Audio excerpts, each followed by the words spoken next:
তিনিটা জিলা আমাৰ মাজত মানে তিনিটা টাউনৰ মাজত বা তিনিটা ডিষ্ট্ৰিক্ট তাৰ মাজত এটা মাদ্ৰাছা হ'ব লাগে ইছলাম মানুহৰ এটা মাদ্ৰাছা হ'ব লাগে তিনিটা ডিষ্ট্ৰিক্টৰ মাজত এটা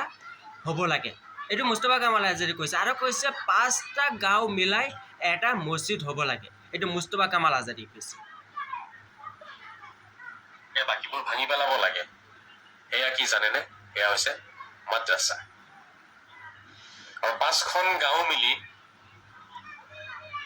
এটা মছজিদ হ'ব লাগে জামে মছজিদ বাকী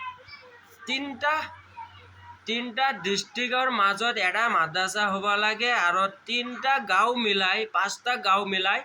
এটা দামী মছজিদ হ'ব লাগে এইটো মুস্তফা কামাল আজাদে কৈছে আৰু বাকী যিমানকেইটা আছে চব ভাঙি পেলাই দিব লাগে এইটো মুস্তফা কামাল আজাদে কৈছে এতিয়া মুস্তফা কামাল আজাদে মই এইটো ক'ব আছিলে বাৰু আপোনালোকে মোৰ এটা কমেণ্ট বক্সত মুস্তফা কামাল আজাদে এটা জবাব দিব মোৰ যেতিয়া আল্লাহ যেতিয়া আমাৰ এই জান্নাত তৈয়াৰ কৰিছিল 8টা আৰু জাহান্নাম তৈয়াৰ কৰিছিলে কেইটা হয় 7টা